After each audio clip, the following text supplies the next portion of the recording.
Hello! Hello, I'm Neha. A bird-like woman sits on a throne of tools with emerald light shining through her Did you hair. try knocking on my window? I must have missed you. I've been listening to my Melius. She taps on her headphones. So what kind of dye are you looking for? She's got a direct view to the backyard. You should interrogate her about the lynching. Hold on, what do you mean by milieux? You must have confused me with someone else. I haven't knocked on the window. Why are you asking me about dice? Never mind, I'll be back later. What do you mean by milieux? Yes, a Melia is like a call-in station. You need a two-way radio to access one. That's why I have these. She pats the headphones on the table. Mostly, they just teach you to swear in different languages. But some of the stations can be quite interesting. I was so absorbed, I must have missed you knocking. You must have me confused with someone else. I haven't knocked on your window. Then how did you get inside? By the south entrance? You know what? It doesn't even matter. What matters is that you're finally here. Let's talk dice. Did you have something specific in mind? Why are you asking me about dice? I'm a novelty dice maker. Tell me the name of your role-playing system and I'll make the die you need. That's why you're here, yes? Okay. So, sure, I like role-playing games and need some dice. Maybe, I'm not really sure on why I'm here, honestly. No, I was looking something else. Squint your eyes mysteriously. Answers. I'm not interested in buying dice right now. I'm a police officer and I need to ask some questions. Sure, I like role-playing games. Very good. My rate is 10 real per set. Unless you want something really unusual. Yeah, I'm just short of that. Take a look around and see if there's any particular stone you want to use. The walls around her are covered with rows of precious stones and It minerals. almost looks as if the stones and dice are a natural part of the room, growing out of the shells like stalagmites. No falsehoods are present. She's a novelty dice maker and doesn't have anything to hide. Ask what you need. How did you become a dice maker? How did I become one? It was a business decision. I was a regular jeweler at first, but that's an unfocused field with too much competition. Some of my friends were role players. They asked me to make some polyhedral dice out of cobalt. That was my first order. I grew it from there. You like role-playing games yourself? Not especially.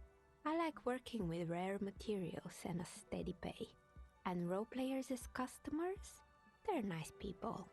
Some of those nice people have big bucks to spend on novelty items. Okay, I'd like to order a die from you. Of course. Tell me what you have in mind. Do you have any cursed dice? Tell me about your most extraordinary die. I'm sorry, I don't actually know what I want. Just a normal die for me, please, very regular. I'm looking for something to help with my work. I need more time to think about it. I'm looking for something to help with my work. I think I have just the right one for you. She opens the top drawer of her work desk and takes something out. 2 polyhedrons, red and blue, are cradled in her palm. I don't get You're it. a police officer, right? Here, catch. They're a gift from me. Hey, we get them for free? A beautiful woman tossing you a gift. Whatever you do, don't overthink it. -1, totally overthinking it. So, if my logic was lower, the -1 totally overthinking it penalty wouldn't apply, so the hand-eye coordination would have been easier to pass. But let's try catching them, why not? You overthink it. Your hands can't agree what to do, and the 2 dice drop to the floor and scatter in opposite directions, like pearls from a broken string. The blue one disappears down the pit in the center of the room. Ah, down the drain, like your career. I apologize, officer. That comment was unnecessary. I don't play fetch, pick up the red die, leave the die on the floor. Let's just pick it up. That one is made of bloodstone with a lapis lazuli inlay. The other one was the inverse. They were a set, you see, but now the set is broken. Oh, I'm guessing that die is just gone forever. It's a shame. They might have brought you luck. And you'll definitely need luck in Martinez. He closes the drawer. Now, was there anything else? Okay, can I order more Of die? course. Tell me what you have in mind. Do you have any cursed dice? What do you mean by cursed? As cursed as this commercial area, as cursed as my life, abracadabra, I perished like this world. As cursed as this commercial area. Alright, how about I surprise you? Come back in 8 hours with 7 real, and I'll give you your cursed die. Sure, why not? It's a deal. Great, see you in 8 hours then. Was there anything else? Where are we? We're inside the chimney of an old central furnace. It's strange, I know. He looks up at the ruddy bricks that make up the walls. Even though they've been repainted, there are still signs of coal-black soot here and But there. when I arrived here, all the other rooms were taken, so I had to build myself a makeshift home. Besides, I don't really have to pay any rent here, so that's a plus. Creative. The lieutenant looks around the spacious room, its ceiling fading into shadows above. When she arrived here, there was no room anywhere else. She must have known the other businesses. So, I've heard this place is cursed. Do you know that people call it the doomed commercial area? I've heard the stories, but I don't think those stories are true. How do you explain what happened to all those companies then? Plaisance is the one who sent me. She's convinced this place is swarming with malicious energy. Plaisance, the bookshop lady? I've heard that her business is doing rather well. Have the energies spared her somehow? Plaisance is a wise woman. She has Seminese trinkets protecting her against the curse. Actually, the bookstore isn't doing that well. There are hardly any customers and she has to exploit her own daughter to keep the company going. The curse is just biding its time before it strikes again. Sooner or later, everyone will fail, even her. I don't know why the bookstore hasn't gone bankrupt yet. That's why I'm here to investigate. Yeah, I'm going to mention about the child labor. Oh, right. But it's not just the bookstore that's still up and running. What about the whirling in racks? Some people say it's part of the building complex. Hold on, the Whirling is part of the doomed commercial area? It's still a separate building, the malicious energies can't reach there. The Whirling isn't doing well either. The waitress just took off and the customers have trouble paying bills. You're right, the Whirling doesn't really look like it's cursed. The customers have got some trouble paying their bills. And then there is me. Besides, looking at her messy work table, all kinds of tools lie there, scattered from knives to carving files to wire I've cutters. been here for 14 years, selling novelty dice to role-playing enthusiasts. Not exactly a million-real business idea, yet somehow I've survived despite the talk of malicious energies. Strange, isn't it? Maybe it's just because she's so talented that she's been able to woo the curse. Plaisance thinks it's because you're the source of it, a malignant entity. It's because you're competent and dedicated to your craft, the curse doesn't affect people like you. The curse will get to you, have no doubt about it, it just doesn't care about earthly timeframes. I'll be the first to admit there are many inconsistencies in this so-called curse. Plaisance thinks you're the source of it, because she thinks she's the witch. Malignant entity? What does that even mean? Some kind of sorceress? What about you, officer? Do you think I'm the malignant entity? I think it still might be you that's causing this. Narrow your eyes very mysteriously. I'm starting to see that there is no curse, only business decisions and natural market fluctuations. Honestly, I'm still not sure this world is a puzzling place. No, there is no curse. Exactly. Truth is always so disappointingly mundane and boring. But I'm glad we got this sorted out. Anything else I can help you with today? That's all she has to say on the subject. She's been thorough and truthful, as far as we can see. Ooh, shivers. Why hasn't her business failed? That's just gonna fail, so I'm not gonna try that. You know what happened to the other tenants? More or less. Are you interested in anyone specific? Oh, quite a lot of them spring to mind. Yes, there used to be a hair salon. What happened to the gym? What's with the broken windows? Did someone make stuffed animals? I found creepy mannequins. What's with the rotor blades? I found a strange machine. There was a terrifying taxidermied bear. I found the building's intercom, but it's not working, and I had other questions. Let's go through the list. Yes, I think it was called Androgynous Orlando or something similar. They weren't a big hit around here. Turns out that working class men don't like genderless haircuts. They're scared of that word. A bit of experimenting every now and then isn't bad. It's not about the haircut, it's about the confidence. What's wrong with a bit of experimenting? The customers should have been more open-minded. I would never let anyone androgynous touch my hair, not even if my life depended on it. I guess I'm a simple man. I don't really have any opinions on hairstyles. So personally, I think I don't really have opinions on hairstyles. I can see why they wouldn't want to experiment. And, I mean, when you get your hair cut, you can have anyone do it as long as they're good at cutting hair. It doesn't really matter who that person is. So, I don't really have any opinions. Me neither. I just wanted off my face. Yeah. What happened to the gym? It wasn't merely a gym, it was Artemitep's boxing club. A community project created to steer at-risk youth away from drugs and crime. And here's Artemetep. Maybe that's what Kuno means, a community-centric boxing club. How did the community project work out? Judging from the kids I've met so far, it didn't really work, did it? Who is Artemetep? A kind man from Zemsk. I heard he had some trouble with the law when he was younger, and that's why he wanted to start the gym, as his way of giving back. Maybe that's what Kuno means. Kuno. Who's Kuno? He's sort of the king around here. He's a little ginger gremlin who likes to defile dead bodies. Indeed, who is Kuno? Your guess is as good as mine. He's a little ginger gremlin. Oh, you mean the kid with the sailor's mouth? Yes, I've heard him yelling profanities in the backyard. He looks out the window, her face reflecting back in the dark. I think it would take more than a gym to help that kid. I was going to say, judging from the kids I've met so far, it didn't really work, did it? It didn't. If anything, it made the youth situation in Martinez even worse. At some point, someone started a rumor that the punching bag downstairs was full of amphetamines. It's not really full of that. No one would store their drugs like that. Mm-hmm. Eventually, the coalition took away the funding and the club went bankrupt. This was a few years ago. It's gotten much more peaceful around the plaza ever since. What's up with the broken windows? Oh, this one's a mess. There used to be a company that promised to repair windows 24 hours a day. What could go wrong with this one, right? Turns out, the business was actually set up as a front for an illicit group that was producing snuff milias. Who would have guessed? What's the snuff milieu? What? Hey, you're encyclopedia, you should know that. And they never cleaned up the debris either. Now it's just littering the hallway and I have no idea how to get rid of it on my own.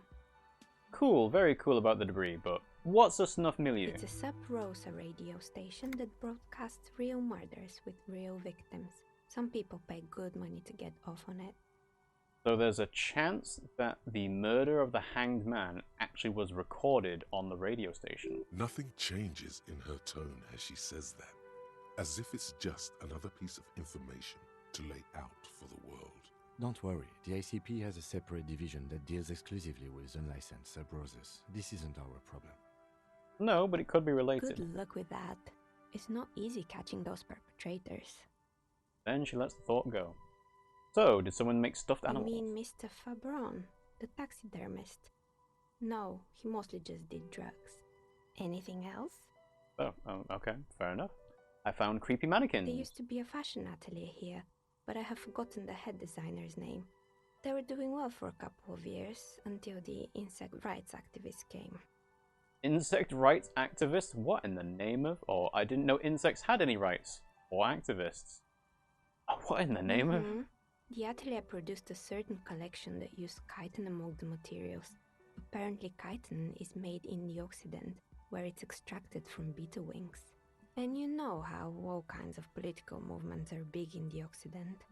The activists shut down the biggest chitin supplier, which of course caused the price to skyrocket. And, naturally, all the most fashionable tastemakers refused to be seen in chitin from then on. The atelier went bankrupt before they could finish the collection. I'm glad someone took care of the little guys. I like insects. Insects don't have any brains or feelings. They got what they deserved. Making clothes out of beetle wings is a terrible idea. No, I think so. There are certain clothing items that have sort of elements from insects in them, mainly because it's iridescent. So I can see why clothes out of those things could be a good idea or something experimental, but they don't have brains or feelings. Insects do have brains, but yes, I understand what you're saying. I think the protesters took it a little too far. As she shifts around, you notice several dead flies on the windowsill in front of her. Legs up. They're not moving. Anything else? What's with the rotor blades and skis? They were made by a company called Slipstream. After they pivoted from making rotor blades to skis, their chief executive took off on a vacation with all their money. She rests her chin on her hand with an impish smile. Honestly, I think it's quite funny. I think he's still sending out holiday transmissions from Tulula or Tiumotiri or Hashtkor or wherever he is. Interesting. What do these transmissions The say? usual, I imagine. But he's been thinking up all kinds of new business plans and can't wait to get started on them just as soon as he returns. Her smile widens before she sees the lieutenant's face behind you. Men like that are a curse. The lieutenant is... Sure, but Slipstream is history now. All their remaining assets got seized by the bailiffs in 47. I have no idea why those keys and blades are still lying around in the house. Not much use now, I guess. They were just props. Why return them? Maybe you could make a sword out of one. No, wait, forget it.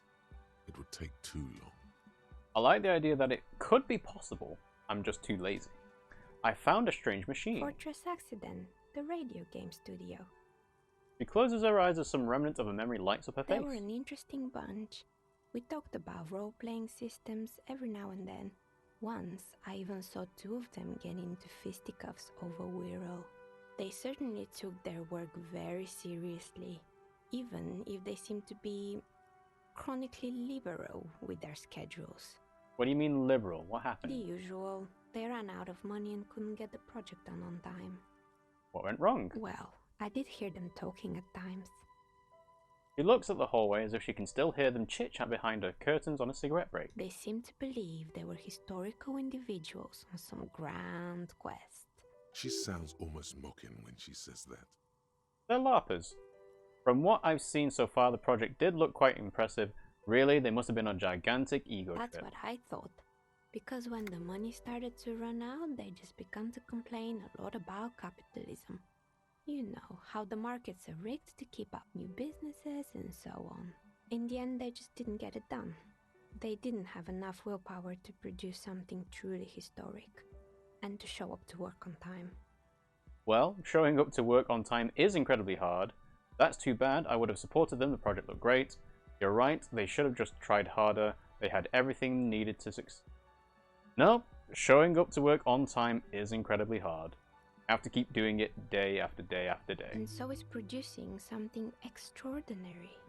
Her eyes wander to the shelves full of die prototypes and discarded models. Anything else? There was a terrifying taxidermied bear in the Oh cellar. boy, the fabled Revachol ICT. You're in for a treat here. She smiles and leans closer, hands on her knees like a stand-up comedian ready to tell a The story. place was owned by two guys who had some rather innovative ideas about marketing. The bear was one of them. Now ask me about their other ideas. Okay. Indeed. What were the other ideas?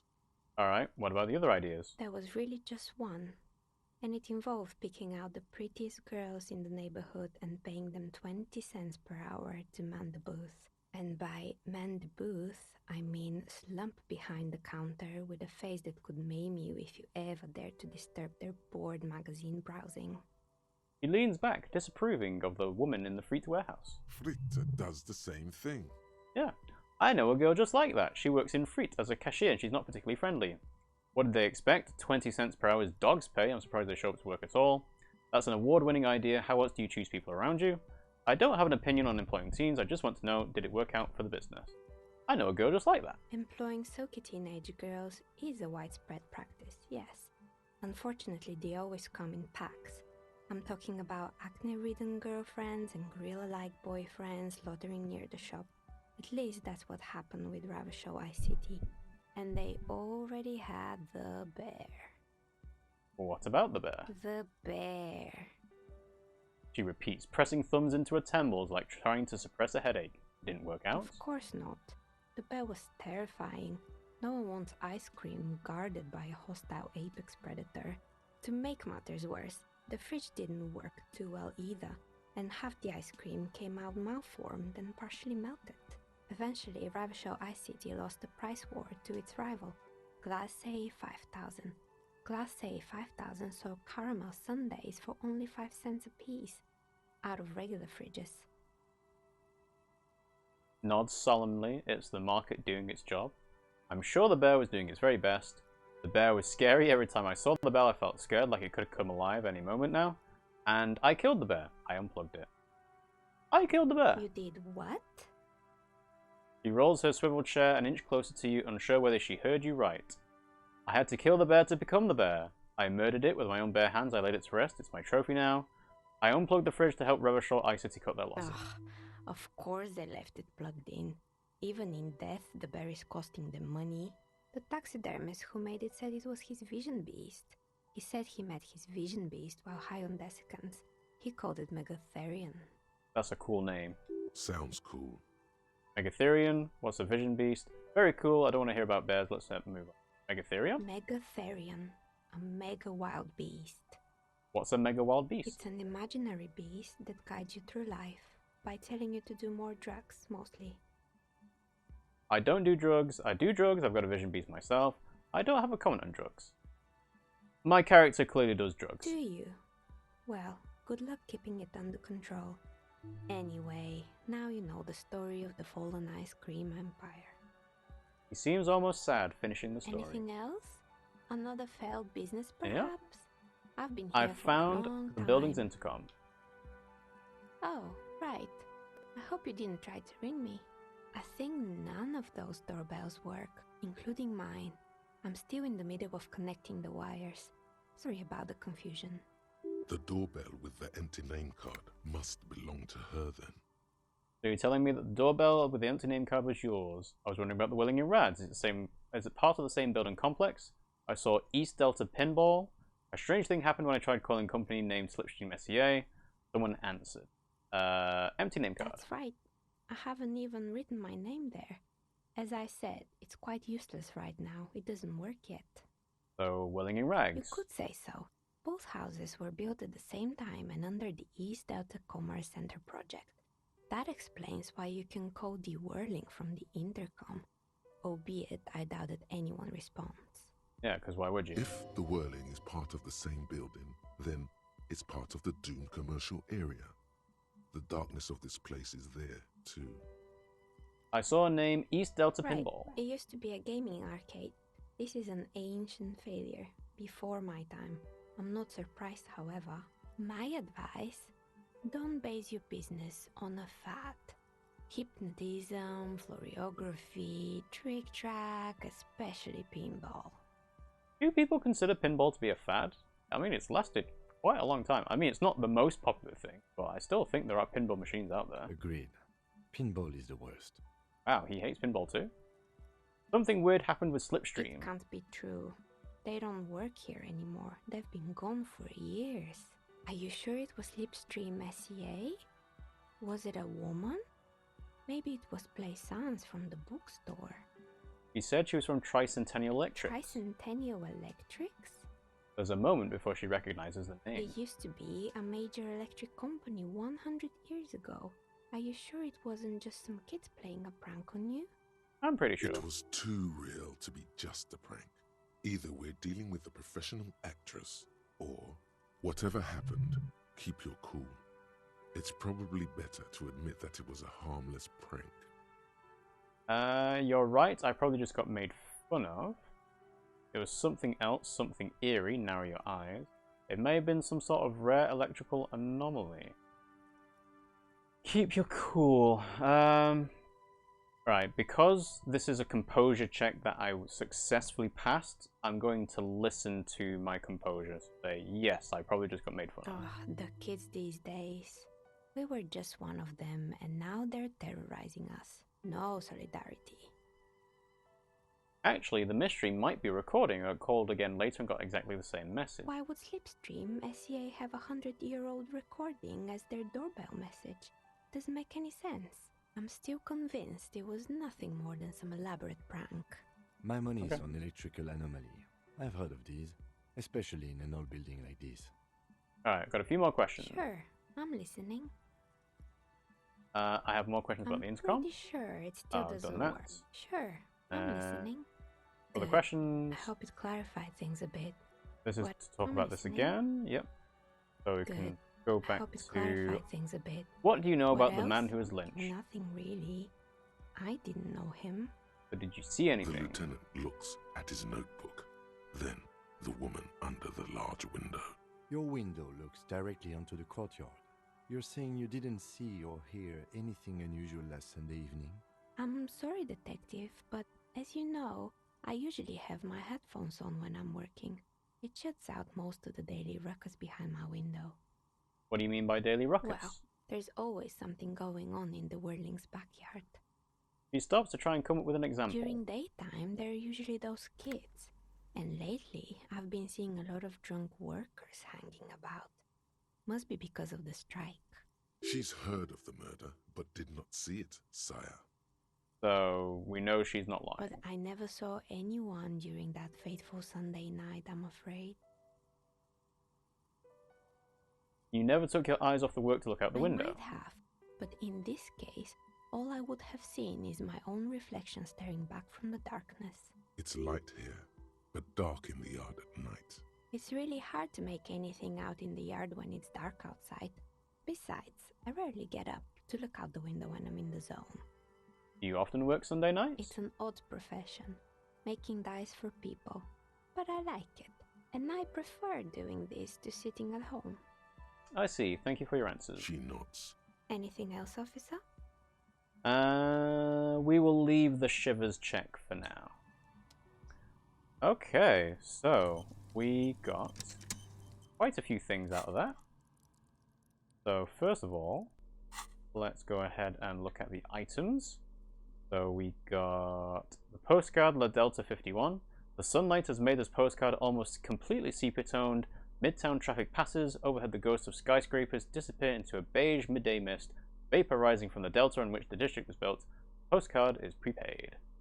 And a icosahedral red die. This 20-sided die is made of bloodstone and inlaid with lapis lazuli. Its colors resembling police sirens. Its blue partner is missing. Kind of looks like the fire department arriving on the scene. Got fucked. Shit fingers. Note, look at the map tab to see which white checks have opened. Look at the map tab. Okay.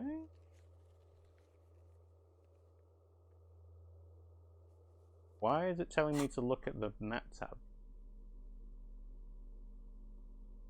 Look at the map tab to see which white checks have... Okay, I'm not entirely sure why it's telling me to do that, but... Yeah, I'm kind of sad that I've lost the blue die. I guess that's gone forever. But, oh well, nothing to do about it now. And yeah, so I think that's probably a good place to call the stream for today. So let's make a full save in the doomed commercial area. And I've managed to explore almost nothing to do with the dead body. But we did get a few more tasks. We've got another dice to pick up. We've got an end of day debrief, but that has to be after 10 o'clock. They can call back in a day, so... Oh, there's a lot to do. But yeah, we've got things to work on. So yeah. Thanks for watching the stream, guys. I hope you enjoyed watching me work my way through all these different skill checks and kicking stuff and causing health damage to myself. I will make sure that this goes up onto YouTube at youtube.com/RiggyRob at some point. So the link to that is in the chat now. We've also got Discord, TikTok, Twitter, etc. We usually stream Mondays, Wednesdays, and Fridays at around 8 PM UK time. However, with it being the Christmas period at the moment, our stream schedule is going to be slightly different. So it's going to be a case of we'll just stream when we can. Yeah, next time I'll carry on with Disco Elysium, or it might be Xenoblade 3 with Pimmsy. So thanks for watching, guys, and I'll see you all next time.